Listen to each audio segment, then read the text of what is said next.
톨스토이. 사람은 무엇으로 사는가? 어느 구두장이가 아내와 자식을 거느리고 한 농가를 빌려 살고 있었다. 집도 땅도 없었던 그는 구두를 만들기도 하고 고쳐주기도 하면서 살았다. 빵값은 비싸고 작업비는 쌌기 때문에 돈을 벌어도 먹고 살기가 빠듯했다. 구두장이는 가죽 외투 한 벌을 가지고 아내와 번갈아 입었는데 그것도 너무 오래되어 거의 다 해지고 말았다. 그래서 그는 2년 전부터 양가죽으로 새 외투를 지으려고 벼르고 있었다. 가을이 되자 구두방의 벌이도 제법 나아져서 아내의 작은 괴짝에는 3루블의 지폐가 쌓였고 마을 사람들에게 받을 돈도 5루블 20코페이카가 되었다. 어느 날 구두장이는 아침 일찍 양가죽을 사러 나가기로 했다. 아침 식사를 마친 그는 내복 위에 아내의 무명 자켓을 입고 그 위에 긴 저고리를 걸쳤다.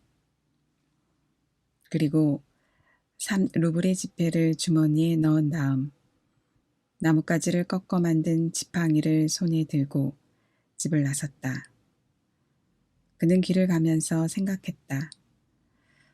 마을 사람들에게 외상값 5루블을 받고 3루블을 보태면 외투 만들 양가죽을 살 수 있겠지? 아랫마을의 다다른 구두장이는 한 농가를 찾아갔다. 그러나 주인은 집에 없었고 안주인이 나와서 외상값을 일주일 안으로 갚겠다는 약속을 할 뿐이었다. 구두장이는 다음 집을 찾아갔다.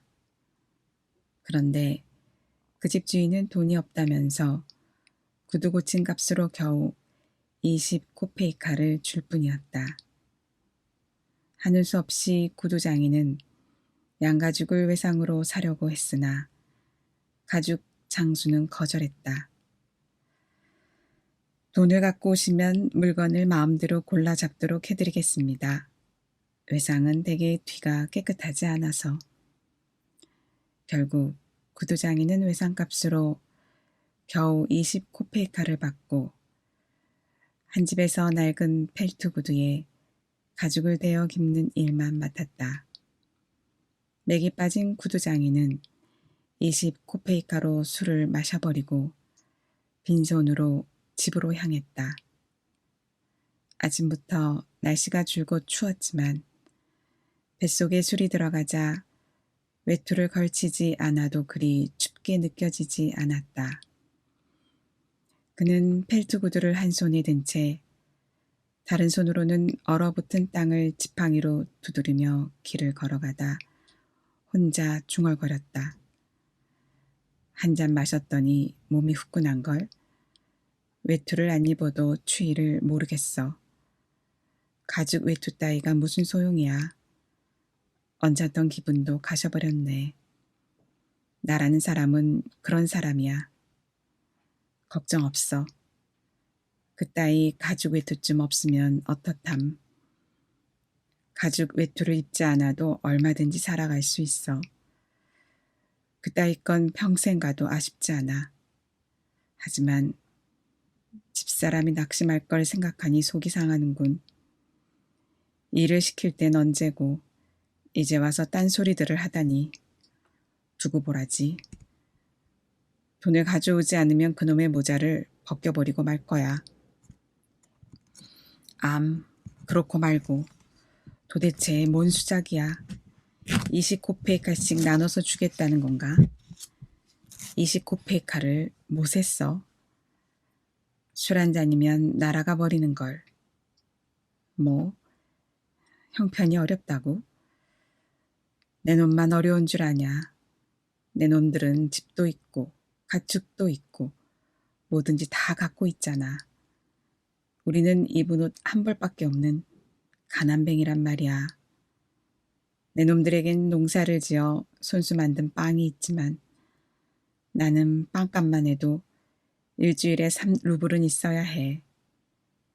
집에 빵이 떨어지면 당장 1루블 반이라는 돈이 있어야 해. 그런데 왜 돈을 안 주냔 말이야.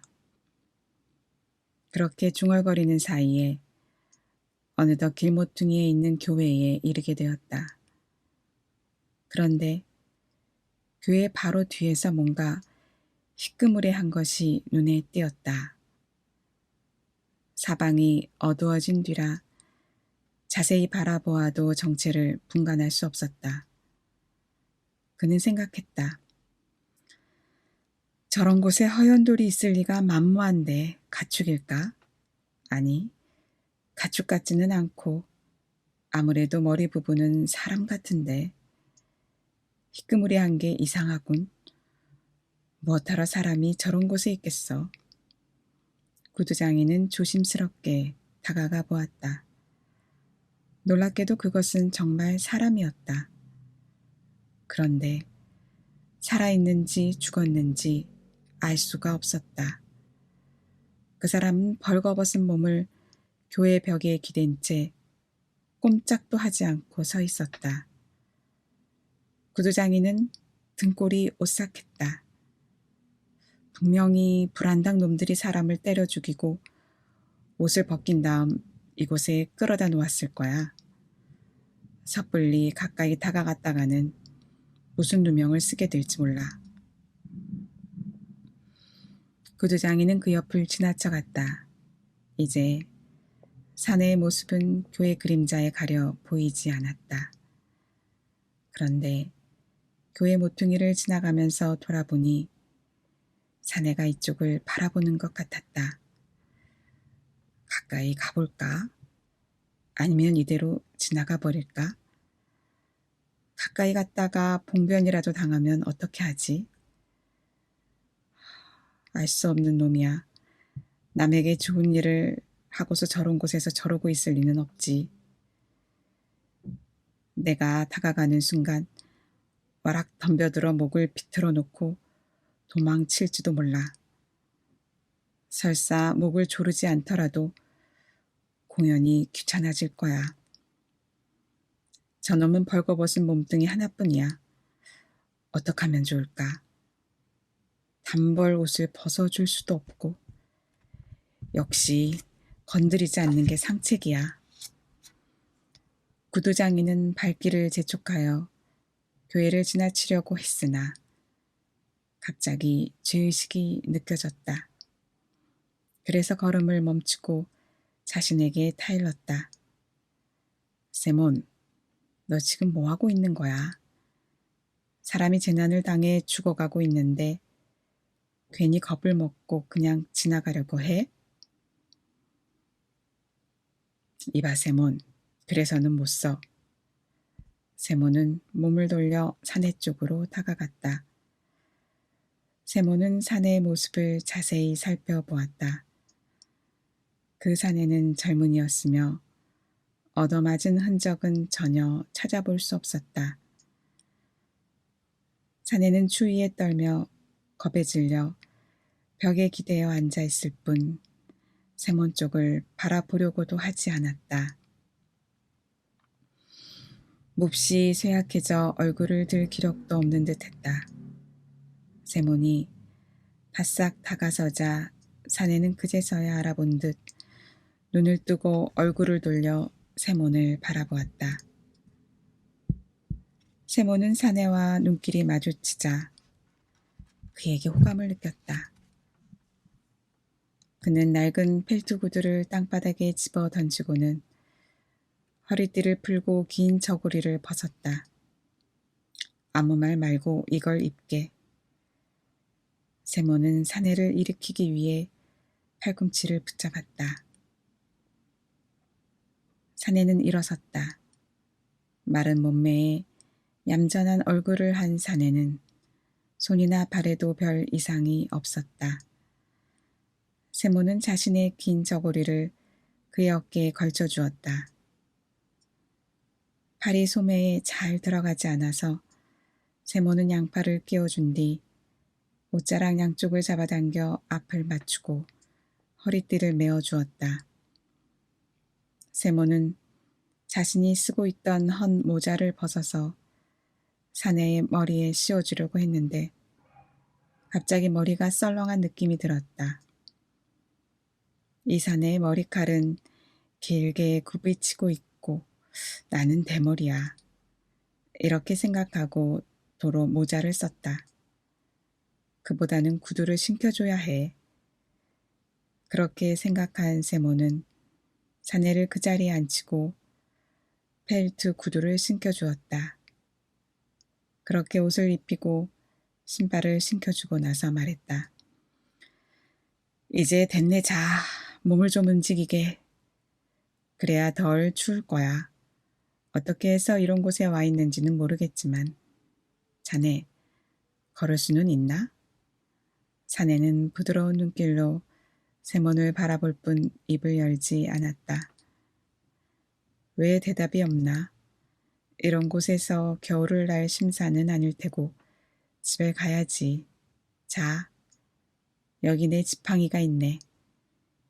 기운이 없거든 이 지팡이를 짚게나. 기운을 내게 기운을. 세몬이 앞장을 서자 마침내 사내가 걸음을 옮기기 시작했다. 그는 부지런히 세몬의 뒤를 따라왔다. 도중에 세몬이 물었다. 자네는 어디 사는가? 이 고장 사람이 아닙니다. 이 고장 사람이라면 내가 못 알아볼 리가 없지. 그런데 어째서 교회 옆에서 그러고 있었나? 그건 말씀드릴 수 없습니다. 아마 이 고장 사람한테 봉변을 당한 모양이군. 안 그런가?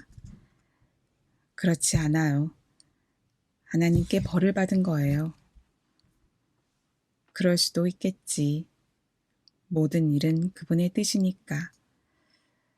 그런데 어디로든 가야 하지 않겠나? 자넨 어디로 가려나?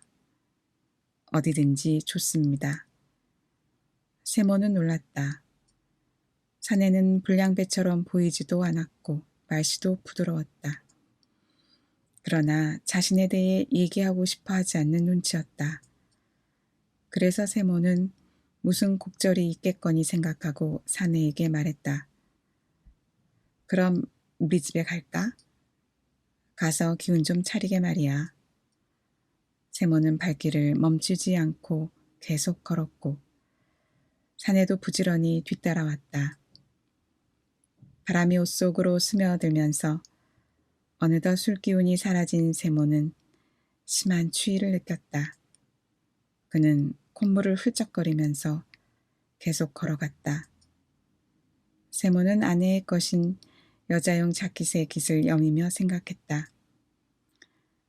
일이 엉뚱하게 되어버렸군. 외투 만들 가죽을 사러 나선 위인이 가죽은 고사하고 옷까지 벗어주고 벌거벗은 눈팡이를 집으로 끌어들이다니 마트료나가 꽤나 바가지를 긁겠군. 아내의 얼굴을 떠올리자 세모는 슬그머니 기가 죽었다. 그러나 사내를 돌아보자 교회 그늘에서 마주쳤던 그의 눈길이 생각나 어쩐지 마음이 밝아왔다. 세몬의 아내는 이를 서둘렀다. 장작을 패고 물을 길어오고 아이들 저녁을 챙겨주었다.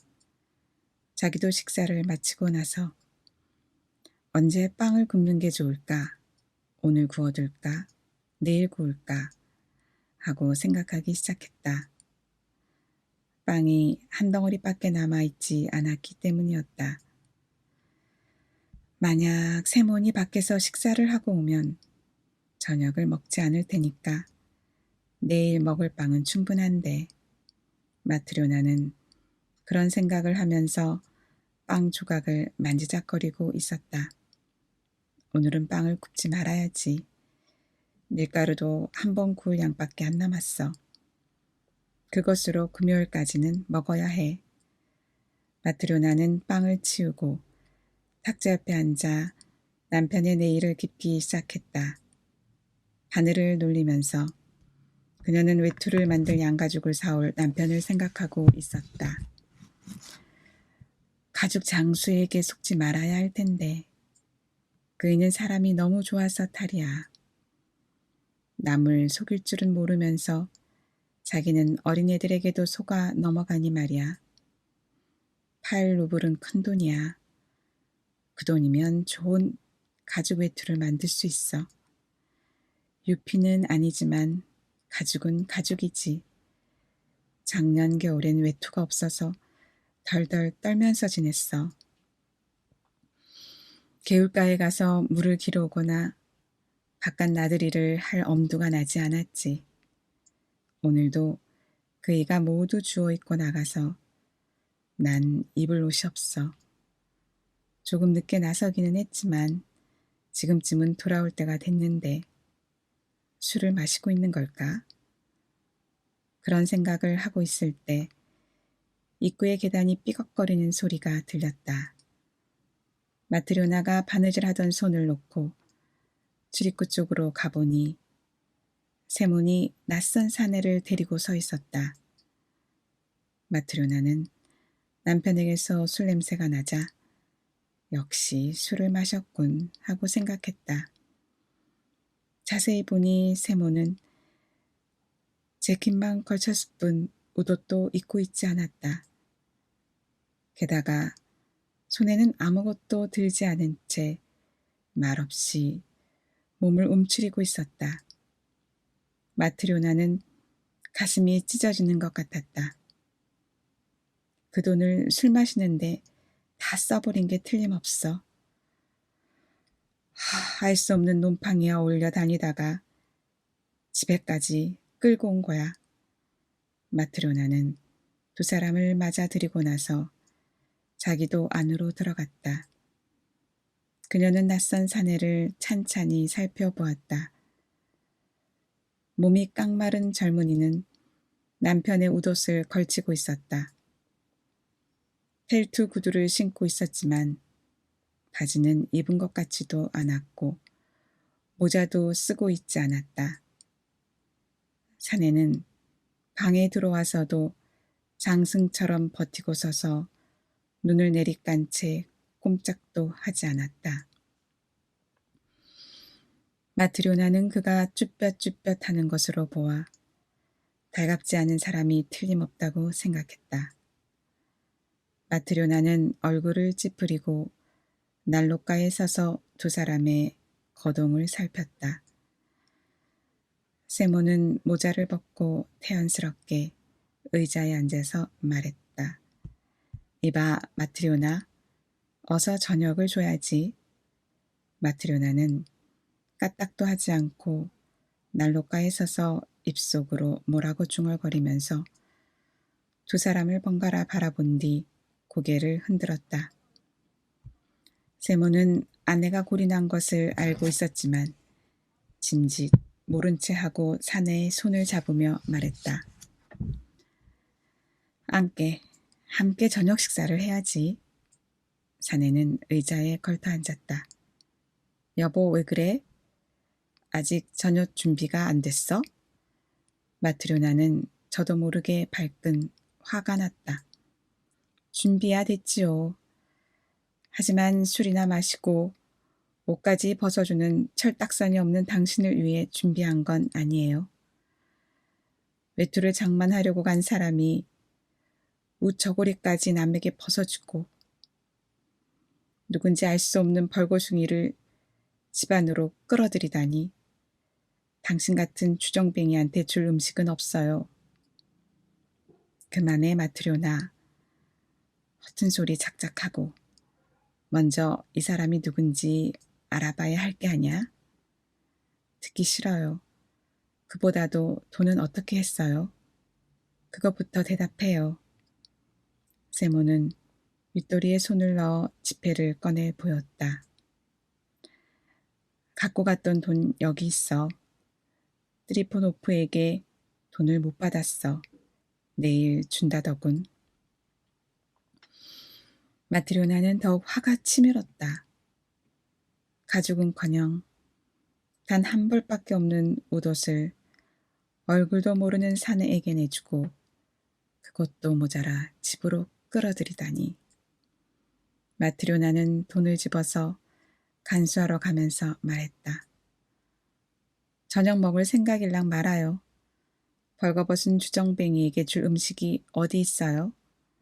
마트료나, 그거 너무하잖아.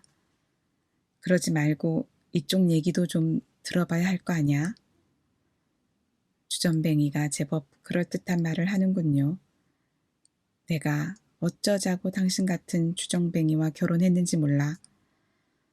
처음부터 별로 탐탁치 않았는데 어머니가 주신 물건들도 술값으로 다 날려버리고 외투 만들 가죽을 사러 간 사람이 그 돈으로 술판이나 버리고 세모는 아내에게 술값은 20코페이 값밖에 쓰지 않았다는 사실과 그 사내와 만나게 된 경위에 대해 이야기하고 싶었으나 마트료나는 남편에게 입을 열 기회도 주지 않았다.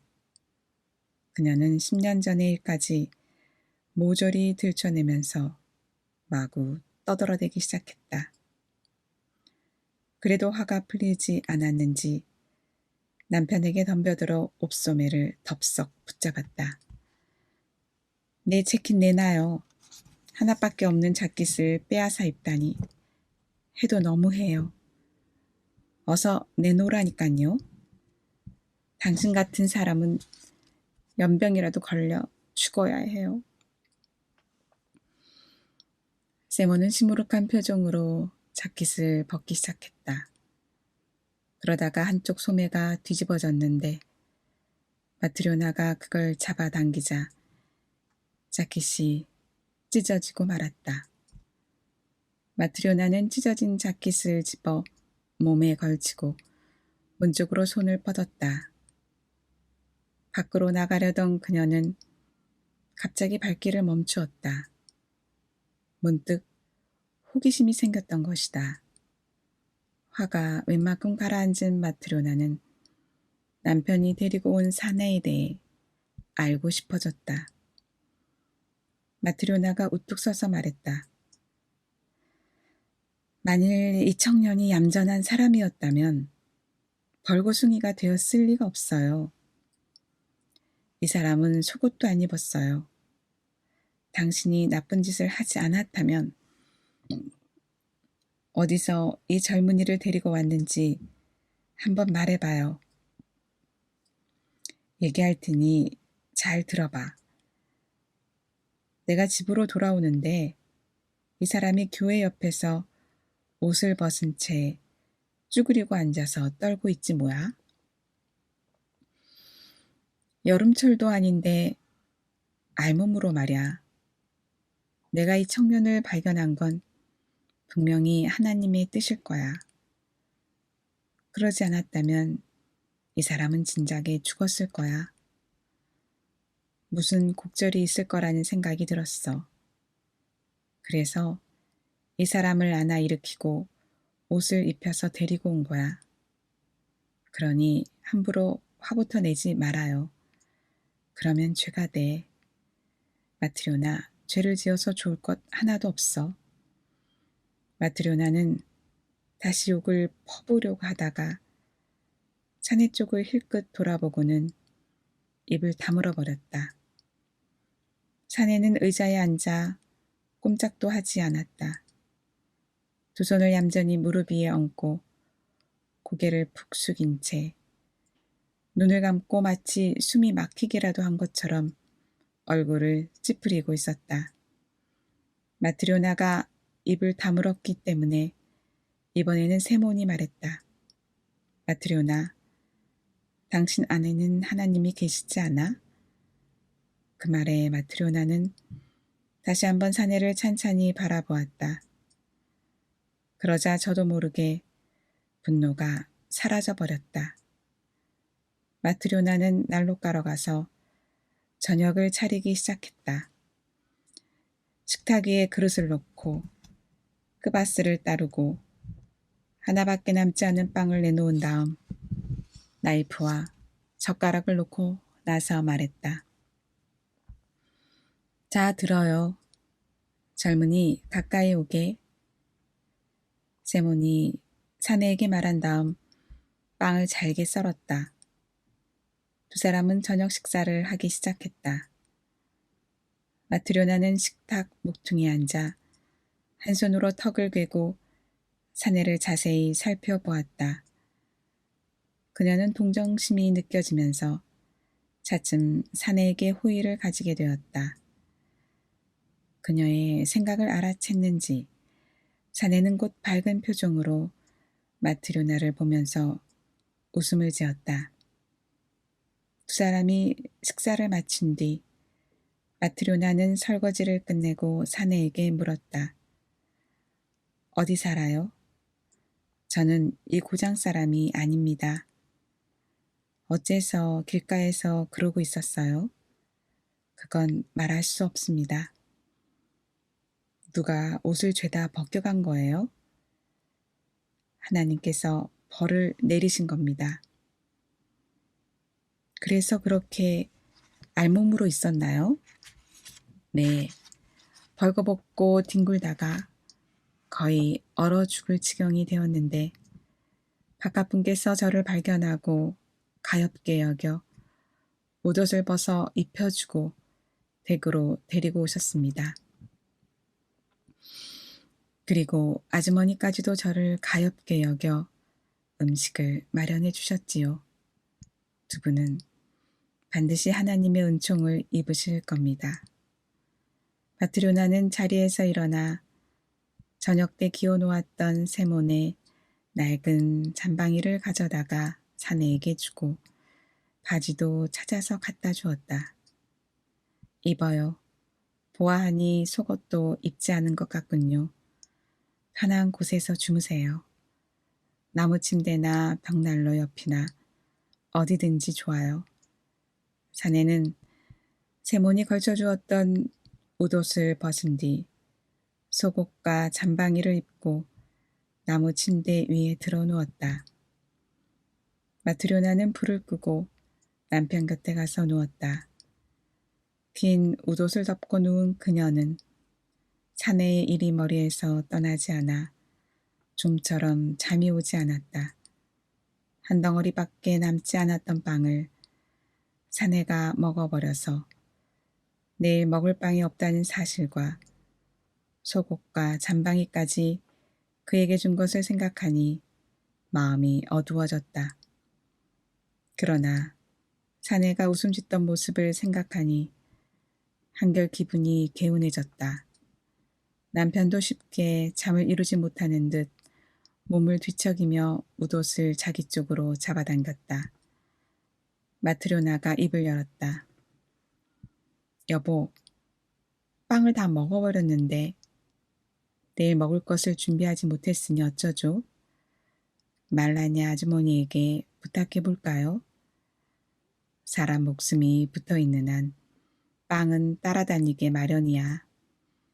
마트료나가 잠시 아무 말도 하지 않다가 물었다.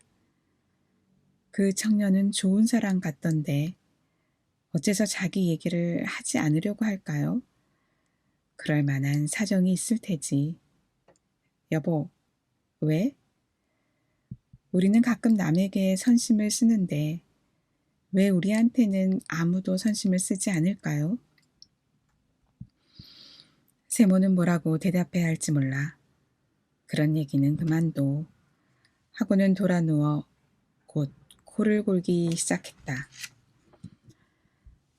이튿날 아침에 세몬이 눈을 떠보니 아이들은 아직 자고 있었지만 아내는 이웃의 빵을 꾸러 갔는지 보이지 않았다.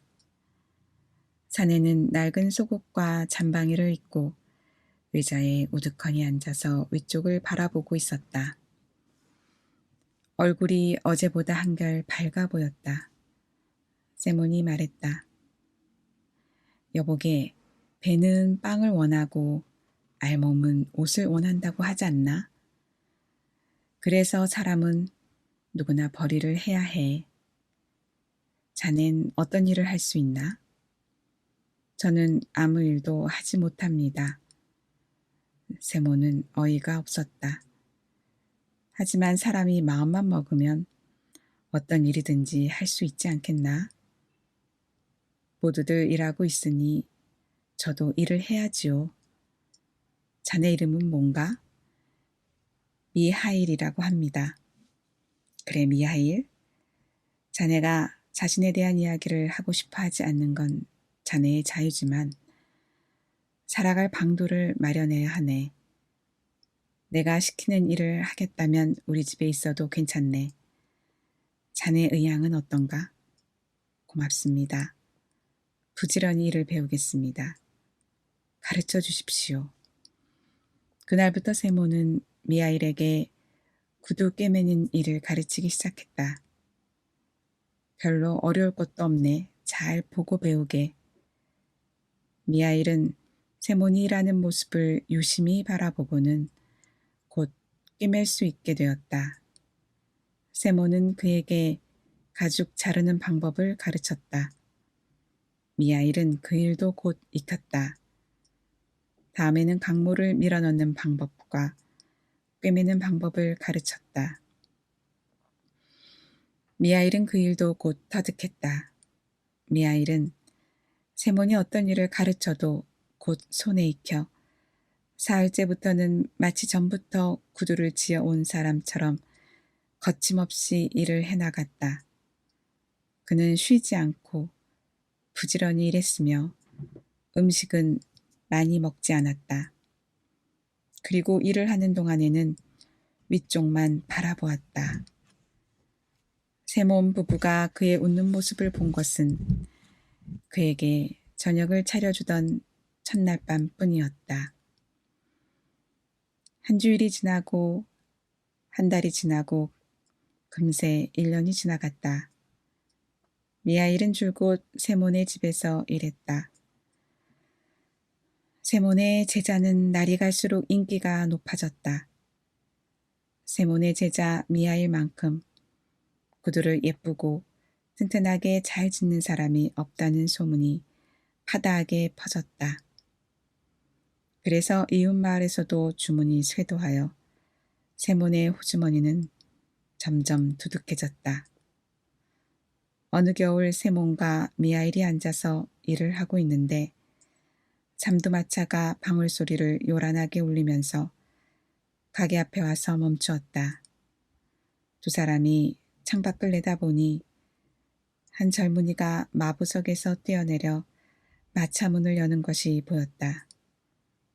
이어 모피에트로 몸을 감싼 신사가 마차에서 내리더니 세몬의 가게를 향해 뚜벅뚜벅 걸어와 계단을 올라왔다. 마트료나가 달려가 문을 활짝 열어주었다. 신사는 상반신을 구부리고 가게 안으로 들어왔다. 몸을 펴니 머리가 천장에 닿을 것 같았고 몸집이 비대하여 가게 한 구석을 완전히 차지할 정도였다. 세모는 자리에서 일어나 인사를 하면서 그의 위엄에 눌려버렸다. 이렇게 몸집이 큰 사람은 지금까지 본 적이 없었다. 세모는 호리호리한 체격이고 미하일은 마른 편이고 마트료나는 마른 장작 같은 몸집이어서 신사는 마치 딴 세상 사람처럼 보였다.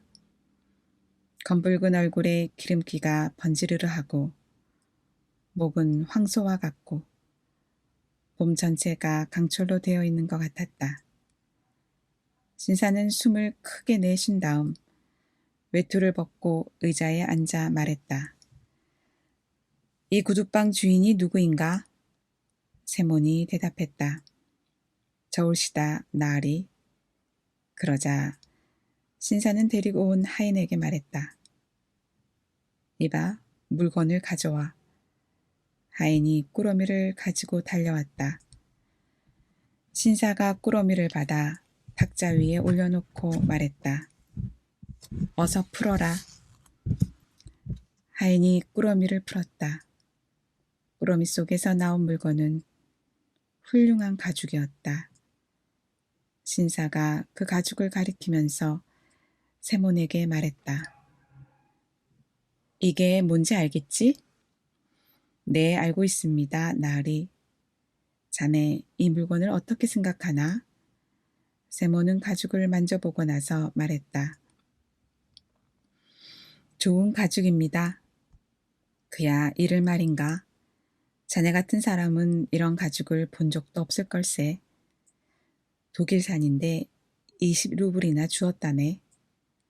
세몬은 놀라면서 말했다. 정말 저희 같은 처지로서는 좀처럼 구경할 수도 없는 물건입니다. 그럴 테지. 그래, 자네가 이 가죽으로 내 발에 맞는 장화를 지을 수 있겠나? 그야 물론 입죠, 나리. 그러자 신사가 갑자기 목소리를 높였다. 지을 수 있다고? 그렇지만 자네는 누구의 구두를 어떤 재료로 만든다는 것을 명심해야 하네. 나는 한 1년쯤 신으면 찌그러지거나 실밥이 뜯어지는 구두는 필요 없어. 그러니 자신이 있다면 맡아서 재단을 하게. 허나 자신이 없으면 애당초에 맞지 않는 게 좋을 거야. 물론 재단도 할 필요가 없겠지. 미리 말해두겠는데 만일 1년도 되지 않아서 구두가 망가지거나 찌그러지면 자네를 감옥에 쳐넣을 거야. 하지만 1년 사이에 망가지거나 찌그러지지 않는다면 수고비로 10루블을 주겠네. 세모는 어찌해야 좋을지 몰라 망설이다가 미아이를 돌아보고 팔꿈치로 쿡쿡 찌르면서 작은 소리로 물었다. 어떻게 할까? 미아일은 고개를 끄덕였다. 일을 맡으라는 뜻이었다. 세모는 미아일의 의견대로 신사의 주문을 받아들여 1년을 신어도 망가지거나 찌그러지지 않는 장화를 만들기로 했다. 신사는 하인을 불러 왼쪽 구두를 벗기게 한 다음 발을 내밀었다. 세모는 길이 35cm 가량의 종이를 이어붙여 주름을 폈다. 신사의 양말에 때가 묻지 않도록 손을 씻은 그는 양쪽 무릎을 꿇고 그 종이 위에 발의 치수를 재기 시작했다. 세모는 먼저 뒤축을 잰 다음 발바닥을 쟀다. 그러나 곧 그 종이로는 어림도 없다는 것을 알게 되었다. 신사의 발이 나무 둥치처럼 컸던 것이다. 발목이 아프지 않게 만들어야 하네. 세모는 종이를 더 이어붙였다. 신사는 의자에 걸터 앉은 채 양말 속에서 발가락을 꼼지락거리기도 하고 가게 안을 돌아보기도 하다가 미아이를 바라보며 물었다. 저 사람은 누군가? 직공입니다. 이 사람이 나리의 구두를 지을 겁니다. 신사가 미아일에게 말했다. 1년 동안 끄떡없이 신을 수 있는 구두를 만들어야 해. 알았지? 명심해. 세몬도 미아일을 바라보았다. 그런데 미아일은 신사가 아니라 그 뒤쪽의 구석에 눈길을 보내고 있었다. 그는 무엇인가를 뚫어지게 바라보는 듯 하더니 갑자기 밝은 표정으로 희죽 웃었다. 뭘 보고 그리 싱글벙글인가? 제 날짜에 구두를 짓도록 하게. 미아일이 대답했다. 네, 염려 마십시오. 날짜를 어기지 않겠습니다. 그래야지.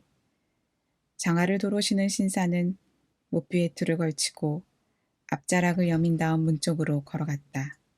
그런데 그만 허리 구부리는 것을 잊어버려 머리로 문설주를 세게 들이받고 말았다. 신사는 머리를 문지르면서 한동안 투덜대더니 마차를 타고 떠나버렸다. 세몬이 마차가 떠나간 자리를 내다보며 말했다. 마치 바위 같은 사람이야. 커다란 쇠망치로 쳐도 죽지 않을 거야. 문설주를 들이받았을 때 기둥이 휘청했는데도 별로 아파하는 기색이 없더군.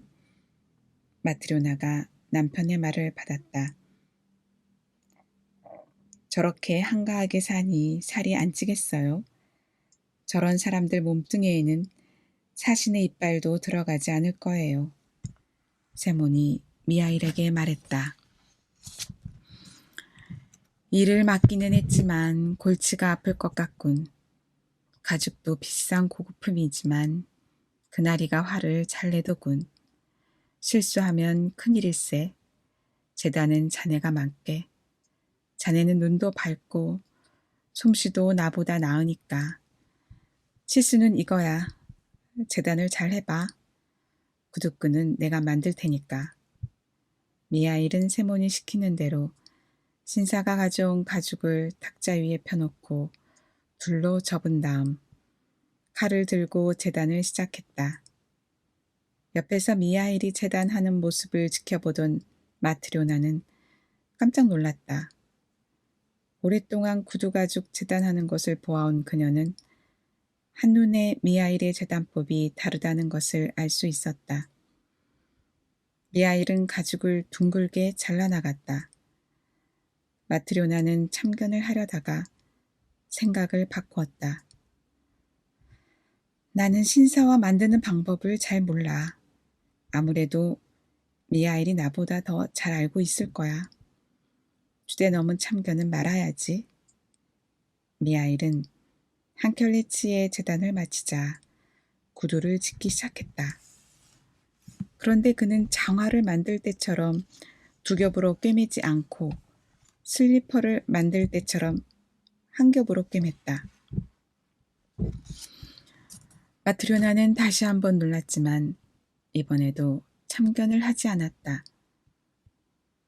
미하일은 계속 똑같은 방법으로 꿰맸다. 이윽고 점심때가 되어 세몬이 자리에서 일어나면서 미하일 쪽을 바라보았다. 그는 한눈에 미하일이 그 신사가 맡긴 가죽으로 슬리퍼를 만들고 있다는 것을 알아차렸다. 세몬은 깜짝 놀랐다. 웬일일까? 1년이나 같이 일하는 동안 한 번도 실수한 적이 없던 미하일이 이제 와서 이런 어처구니 없는 실수를 하다니. 그날이는 분명히 장화를 주문했는데 이 녀석은 슬리퍼를 만들어 가죽을 결단내고 말았어. 어떻게 변상을 하지? 이런 가죽은 다시 찾을 수도 없어. 그는 초조한 마음이 되어 미하일을 다그쳤다. 자네 뭘 하고 있는 건가? 이거 큰일을 저지르지 않았나? 나리는 장화를 주문했는데 이런 걸 만들다니.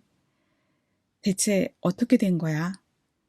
세몬이 그렇게 미하일을 야단치고 있을 때 갑자기 입구에 달아놓은 고리가 울리더니 누가 문을 두드리기 시작했다. 창문으로 내다보니 말을 타고 달려온 사람이 말뚝에 말을 메고 있었다.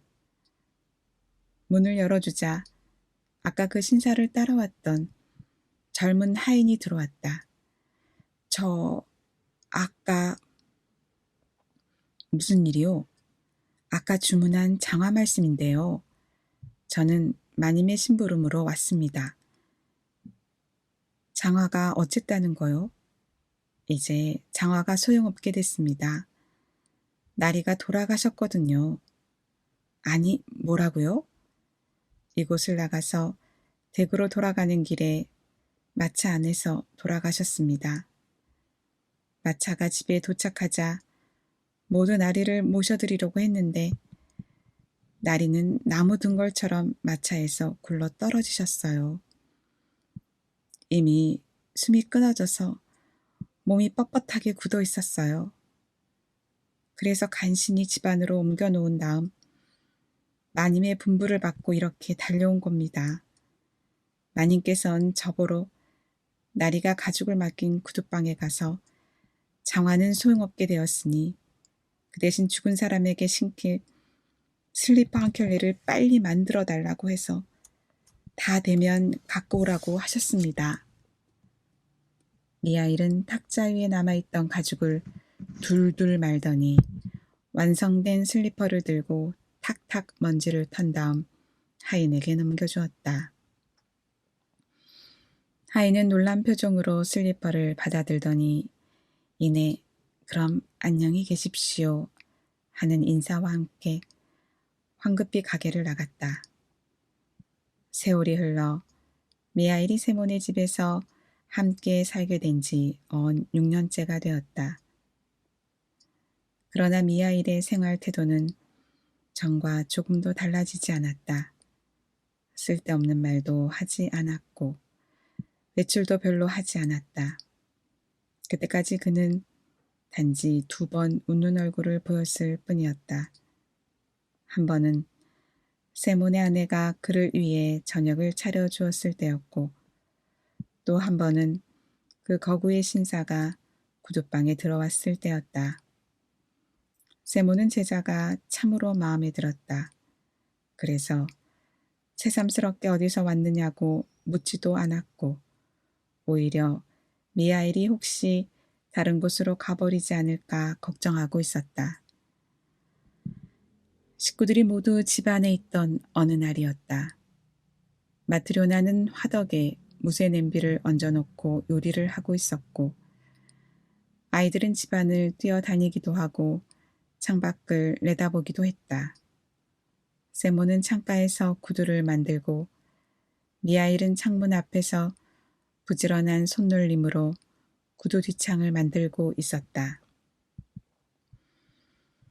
그때 창밖을 내다보던 사내 아이가 달려와 미하일의 어깨에 몸을 기대고 밖을 가리키면서 말했다. 미하일 아저씨, 저것 좀 보세요. 저기 어떤 아줌마가 계집애 둘을 데리고 와요. 우리 집으로 오나 봐요. 한 아이는 다리를 절어요. 아이의 말에 미하일은 일손을 놓고 창문 밖을 내다보았다. 세모는 놀랐다. 지금까지 한 번도 밖을 내다본 적이 없었던 미하일이 오늘따라 창가에 바싹 붙어 뭔가를 눈여겨보고 있었기 때문이었다. 세몬도 덩달아 창밖을 내다보았다. 매우 산뜻한 옷차림을 한 부인이 구두방으로 다가오고 있었다. 모피 외투를 걸치고 무늬를 새겨 넣은 쇼를 두른 두 여자아이도 서로 손을 잡고 걸어오고 있었다. 두 여자아이는 서로 모습이 비슷해 거의 분간할 수 없을 정도였다. 다만 한 아이는 왼쪽 다리가 불편한 듯 약간 절룩거렸다. 부인은 계단을 올라와 문의 손잡이를 돌려 열어 여자아이들을 먼저 들여보내고 뒤따라 들어왔다. 실례합니다. 어서 오십시오. 이쪽으로 앉으시지요. 부인은 탁자 앞에 앉고 여자아이들은 그녀의 무릎에 매달렸다. 낯이 설었던 모양이었다. 이 아이들이 봄에 신을 구두를 지어주세요. 예, 알겠습니다. 이렇게 어린 아이들의 구두는 지어본 적이 없지만 잘 지어드리지요. 저희 가게에는 솜씨가 뛰어난 미하일이라는 직공이 있거든요. 세모는 미하일을 눈여겨보았다. 미하일은 일손을 놓고 두 여자아이를 보고 있었다.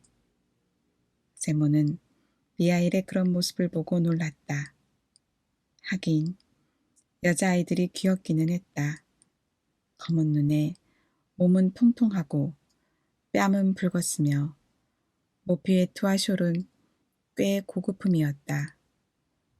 그렇기는 해도 세모는 어째서 미하일이 마치 아는 사람인 것처럼 그 아이들을 유심히 바라보는지 그 까닭을 알 수 없었다. 하지만 곧 의구심을 접고 여인의 주문대로 치수를 재기 시작했다. 부인이 다리가 불편한 아이를 무릎 위에 안아 올리고 말했다. 이 아이는 양쪽 다 재주세요. 그래서 불편한 발에 맞는 구두 한 켤레와 다른 발에 맞는 구두까지 해서 모두 3켤레를 지어주세요. 두 아이의 치수가 같아요. 이 아이들은 쌍둥이거든요. 세몬이 치수를 다 재고 나서 다리가 불편한 아이를 보면서 말했다. 이 아이는 어쩌다가 이렇게 됐습니까? 귀여운 아인데 나면서부터 그랬습니까? 아니요. 애들이 어머니한테 깔렸어요. 그러자 여자 손님과 아이들의 관계를 알고 싶었던 마트료나가 끼어들었다. 그럼 부인이 이 아이들의 어머니가 아니라는 말씀인가요? 나는 어머니도 아니고 친척도 아니에요. 아주 남이죠. 다만 이 아이들을 길렀을 뿐이에요. 그러세요. 그런데도 아이들을 무척 사랑하시는군요. 그럼요. 두 아이 다 내 손으로 키운걸요. 그러니 귀엽지 않을 수 있겠어요.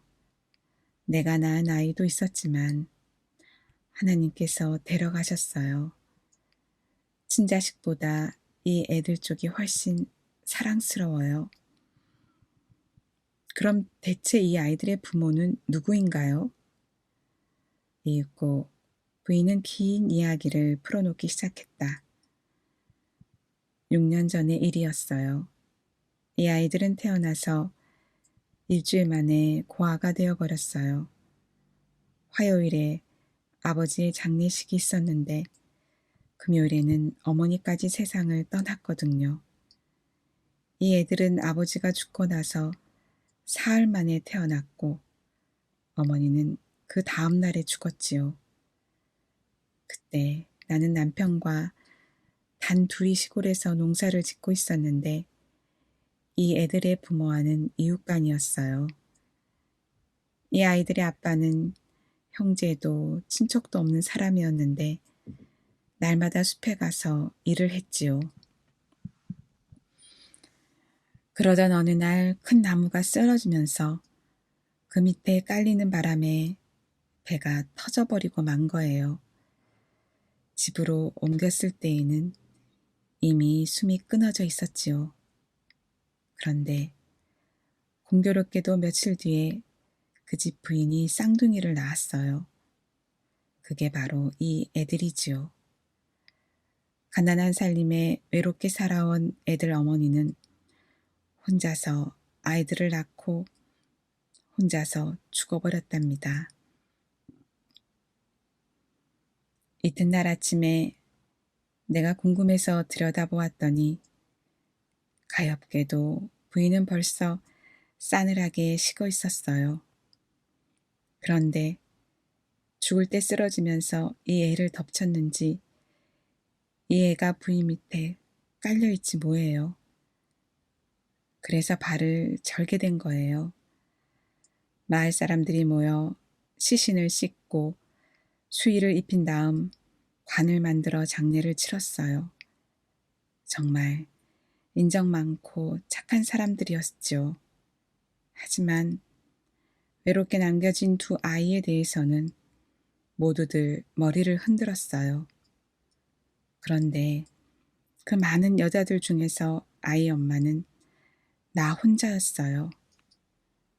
더구나 그때 나한테는 낳은 지 8주밖에 안 된 사내 아이가 있었기 때문에 젖이 많았어요. 그래서 우선 두 아이를 우리 집으로 데리고 왔지요. 그런데 그 후에 마을 사람들이 모여 쑥떡쑥떡 의논을 하고는 나한테 와서 부탁하는 것이었어요. 당신이 잠시 이 두 아이를 맡아서 길러주면 그동안 우리가 대책을 세우겠소 하고 말이에요.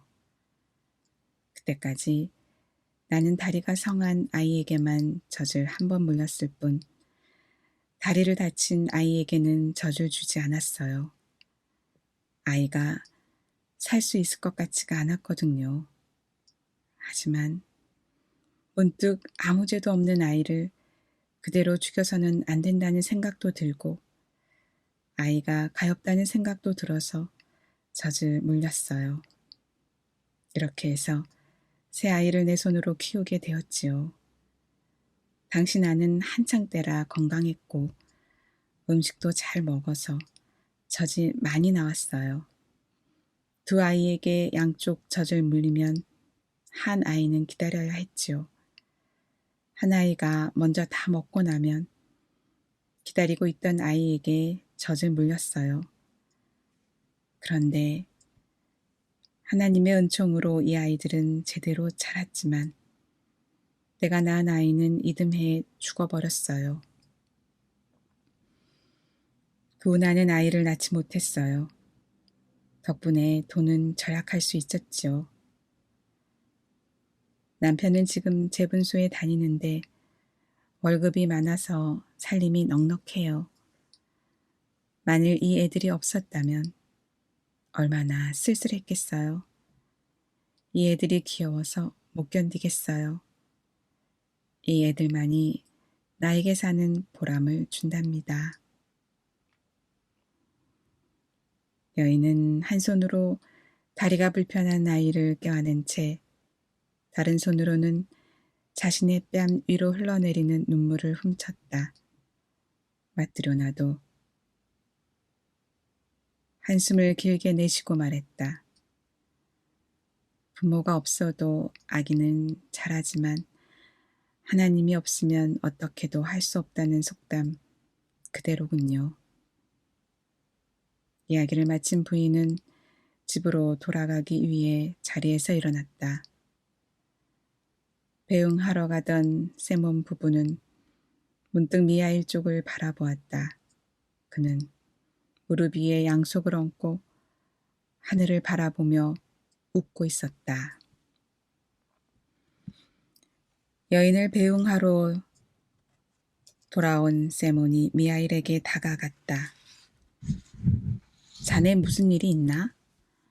미하일은 일손을 멈추고 조용히 의자에서 일어나 앞치마를 벗어놓은 뒤 미소를 띠고 세몬 부부에게 머리를 숙이며 말했다. 저는 하나님의 용서를 받았습니다. 두 분도 저를 용서해 주십시오. 그 순간 세몬 부부는 미하일의 몸에서 광채가 나는 것을 보았다. 의자에 앉았던 세몬도 자리에서 일어나 미하일에게 머리를 숙이고 말했다. 미하일, 자네는 보통 사람이 아닌 것 같네. 그래서 자네를 끝까지 붙잡아 둘 수도 없고 또 자네에 대해 궁금한 것을 물어볼 수도 없네. 그렇지만 이것 한 가지만은 묻고 싶네. 내가 자네를 발견하여 집으로 데리고 왔을 때 자네는 우울한 얼굴을 하고 있었네. 그런데 아내가 저녁을 차리는 것을 보고 웃음을 지으면서 표정이 차츰 밝아졌었는데 그건 무슨 까닭인가? 그 다음에 거구의 신사가 와서 정화를 주문했을 때에도 웃음을 짓고 표정이 밝아졌는데 그건 무슨 까닭인가? 또 방금 저 부인이 여자아이들을 데리고 왔을 때 자네는 세 번째로 미소를 짓고 몸에서 광채까지 났네. 미하일, 말해주게. 자네 몸에서 어째서 그런 광채가 나는가? 그리고 무엇 때문에 세 번 웃었나? 제 몸에서 광채가 나는 것은 제가 지금까지 하나님의 벌을 받고 있다가 방금 용서를 받았다는 증거입니다. 그리고 제가 세 번 웃은 것은 제가 깨달아야 했던 하나님의 세 가지 말씀을 알게 되었기 때문입니다. 첫 번째 말씀은 부인께서 저를 가볍게 생각하셨을 때 알게 되었습니다. 그래서 그때 처음으로 미소를 지었습니다. 두 번째 말씀은 그 부자가 정화를 주문하러 왔을 때 알게 되었습니다. 그래서 저는 다시 한번 웃었습니다. 그리고 방금 저 여자아이들을 보았을 때 마지막 세 번째 말씀을 알게 되었습니다. 그래서 저는 또다시 웃었습니다. 세몬이 물었다. 미하일, 자네는 뭐 때문에 하나님의 벌을 받게 되었나? 그리고 그 하나님의 말씀이 무엇인지 알기 쉽게 말해주게. 미하일의 대답은 이러했다. 제가 하나님의 벌을 받게 된 것은 그분의 말씀을 어겼기 때문입니다. 저는 천국에 있던 천사였는데 하나님을 거역했습니다. 그래요. 저는 천사였습니다. 어느 날 저는 하나님으로부터 한 여인의 혼을 거두어오라는 명령을 받았습니다. 그래서 세상에 내려와 보니 그 여자는 병으로 누워있다가 쌍둥이 계집아이를 낳았습니다.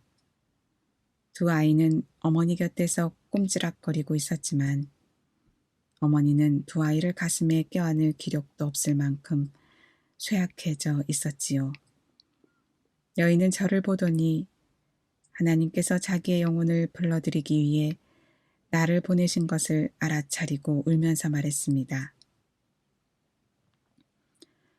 천사님, 저는 바로 며칠 전에 남편의 장례를 마쳤습니다. 그 사람은 숲에서 일하다 나무에 깔렸지요. 저는 부모도 형제 자매도 없는 외로운 여자입니다. 제가 죽어 두 아이가 고아가 되면 아무도 보살펴줄 사람이 없습니다. 그러니 제발 저의 영혼을 거두어 가지 말아 주십시오. 아이들이 제 힘으로 살 수 있을 때까지 제가 키우게 해 주십시오. 저마저 없으면 이 어린 것들은 살아가지 못합니다. 저는 그렇게 애원하는 여인의 호소를 받아들여 한 아이는 그녀의 가슴에 안겨주고 다른 아이는 팔에 안겨준 뒤 하늘에 계신 하나님께 돌아가 말씀드렸지요. 저는 산모의 영혼을 거둘 수 없습니다. 아이의 아버지는 나무에 깔려 죽었고 어머니는 쌍둥이를 낳은 지 얼마 되지 않았습니다. 그 여인이 제발 아이들이 혼자 살 수 있을 때까지만이라도 아이들을 키우게 해달라며 애원하기에 그대로 돌아왔습니다. 그랬더니 하느님께서 말씀하셨습니다. 가서 그 산모의 영혼을 거두어 오너라. 그렇게 하면 너는 세 가지 말씀을 알게 될 것이다. 사람에게 무엇이 깃들어 있고 사람에게 주어져 있지 않은 것이 무엇이며 사람은 무엇으로 살아가는가를 알게 될 것이다. 그것을 알게 된 뒤에 천국으로 돌아오너라. 저는 다시 세상으로 돌아가서 산모의 영혼을 거두었습니다. 쌍둥이 젖먹이들은 어머니의 품에서 떨어졌지요. 그런데 어머니의 시체가 침대에서 떨어져 한 아이를 깔아뭉개는 바람에 어린 애의 쌍쪽다리가 상하고 말았습니다. 제가 하늘로 날아올라가 거두온 영혼을 하느님께 전하자마자 느닷없이 폭풍이 불어와 저의 날개가 무참하게 부러지면서 떨어지고 말았습니다. 그리하여 아이 엄마의 영혼만 하느님께 날아올라가고 저는 세상의 길바닥에 떨어졌던 것입니다. 세몬과 마트료나는 자신들이 옷과 음식을 제공하며 함께 살아온 사람의 정체를 알게 되자 두려움과 기쁨이 뒤섞여 저도 모르게 눈시울이 젖어들었다. 천사는 이야기를 계속했다. 저는 알몸으로 벌판에 던져졌습니다. 그때까지 저는 사람의 가난이 무엇인지 전혀 알지 못했고 추위와 굶주림도 알지 못했습니다. 그런데 갑자기 사람이 되어 굶주리고 추위에 떨면서 어찌할 바를 몰랐습니다. 그때 문득 벌판 한가운데에 교회가 있는 것을 보았습니다. 저는 교회로 다가가서 그 안으로 피하려고 했지요. 그러나 교회 문에는 자물쇠가 잠겨 있어 들어갈 수가 없었습니다. 그래서 교회 그늘에 쪼그리고 앉아 바람을 피했지요. 이윽고 날이 저물고 저는 굶주림과 추위로 떨었습니다. 그때 한 사내가 낡은 구두를 손에 든 채 중얼거리면서 길을 가고 있었습니다. 저는 사람이 된 뒤 처음으로 사람의 얼굴을 보았습니다. 그런데 그의 얼굴에는 죽음의 그림자가 나타나 있었습니다. 저는 무서워서 그 사람에게서 등을 돌렸습니다. 그때 사내의 중얼거리는 소리가 들려왔습니다. 사내는 무엇을 먹고 추운 겨울을 넘길 것이며 어떻게 처자를 먹여 살릴 수 있을까 걱정하고 있었습니다. 저는 그 소리를 듣고 생각했지요. 나는 이렇게 추위로 죽을 지경인데 저 사내는 길을 가면서 부부가 입을 가죽 외투며 처자에게 먹일 빵을 걱정하고 있구나. 그래도 혹시 저 사내가 나를 구해주지 않을까? 사내는 저를 보자 더욱 험상궂은 얼굴을 하더니 그냥 지나쳐 버렸습니다. 저는 낙심했지요. 그런데 이윽고 되돌아오는 발소리가 들려왔습니다. 처음에는 그 모습을 보고 혹시 다른 사람이 아닌가 생각했습니다. 조금 전까지만 해도 얼굴에 죽음의 그림자가 드리워져 있었는데 이번에는 생기에 넘친 모습으로 바뀌어 있었거든요. 얼굴에는 하나님의 모습이 깃들어 있었습니다. 사내는 제 곁으로 다가와 저에게 옷을 입히고 자신의 집으로 저를 데리고 갔습니다. 사내를 따라 그의 집에 갔더니 그 집 안주인이 나와서 불평을 늘어놓더군요. 그 부인은 사내보다도 더 무서운 얼굴을 하고 있었습니다. 입에서는 송장 냄새가 풍겨와서 저는 그 악취 때문에 숨이 막힐 지경이었습니다. 부인은 저를 추운 바깥으로 쫓아내려고 했습니다. 저는 그 부인이 나를 쫓아내면 그녀가 죽게 된다는 것을 알고 있었습니다.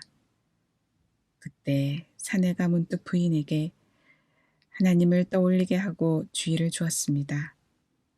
그러자 부인의 태도가 갑자기 달라졌습니다. 부인은 저에게 저녁 식사를 대접했습니다. 제가 부인의 얼굴을 보니 어느새 죽음의 그림자는 사라지고 생기를 되찾았으며 하나님의 모습이 깃들어 있었습니다. 저는 사람에게 무엇이 깃들어 있는지 알게 될 것이다라는 하나님의 첫 번째 말씀을 떠올리고 그것이 사랑임을 깨닫게 되었습니다. 저는 하나님께서 저에게 약속하셨던 것을 보여주시기 시작했다는 사실을 깨닫고 무척 기뻤습니다.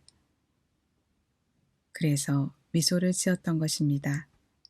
그러나 아직 하나님의 말씀을 모두 깨달은 것은 아니었습니다.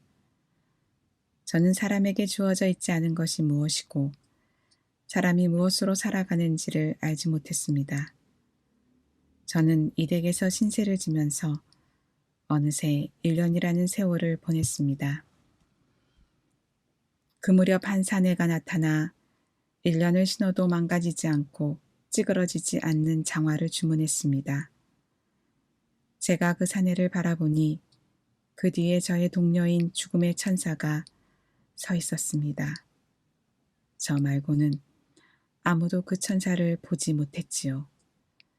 저는 죽음의 천사를 보고 그 부자가 날이 저물기 전에 죽게 되리라는 것을 알 수 있었습니다.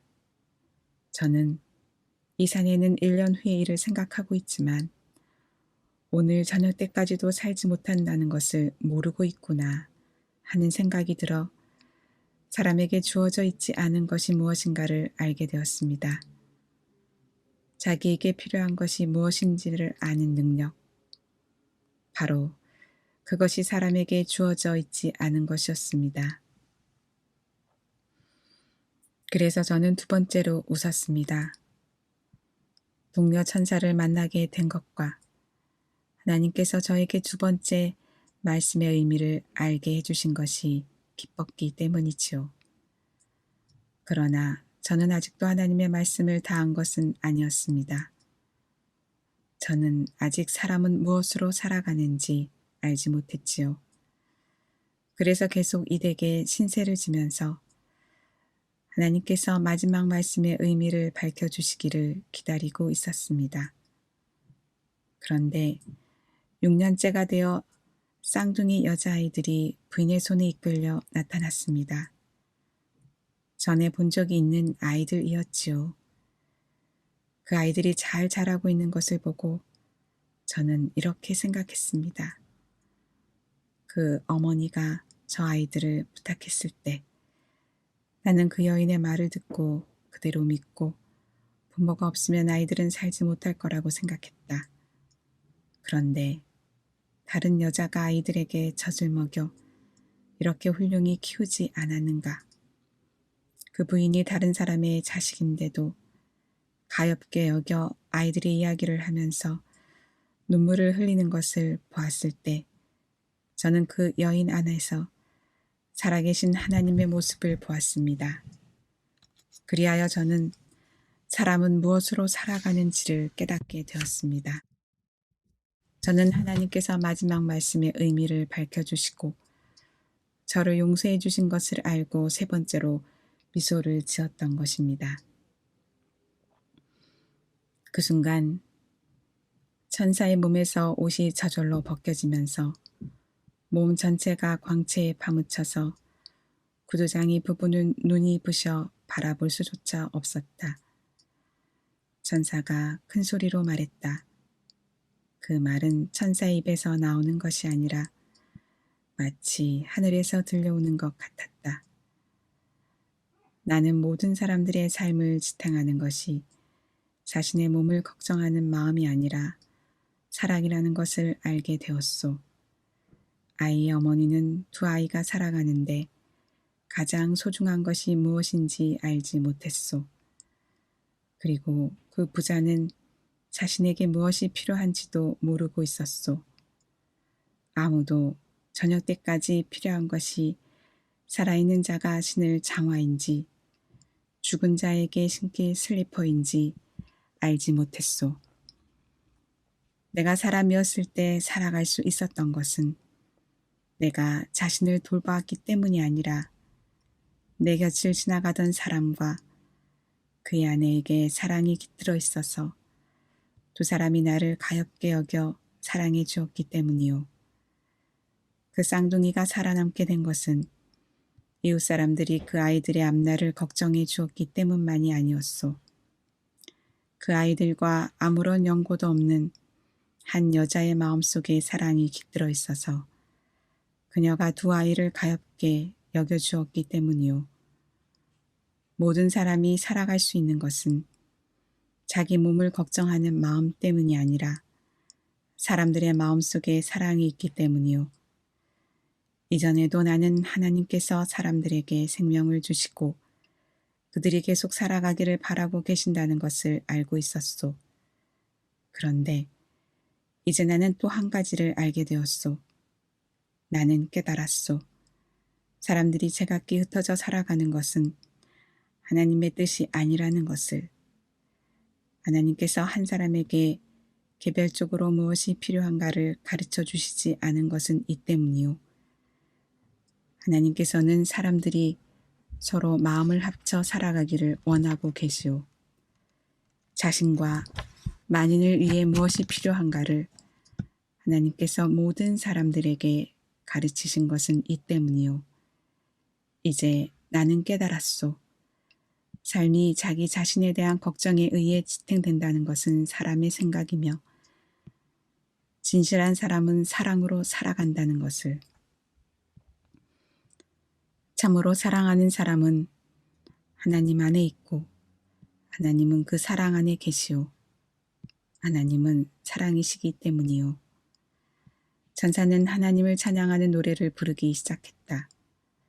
그 노랫소리에 구두장의 집이 흔들리며 천장이 둘로 갈라지더니 하늘을 향해 한 줄기 불기둥이 치솟았다. 세몬과 아내와 아이들은 땅바닥에 낮게 엎드렸다. 그 사이에 천사의 옆구리에 날개가 돋아나더니 하늘로 두둥실 날아 올라갔다. 세몬이 정신을 되찾았을 때 집은 전과 다름없이 말짱했으나 주변에는 그의 아내와 아이들만 있을 뿐이었다.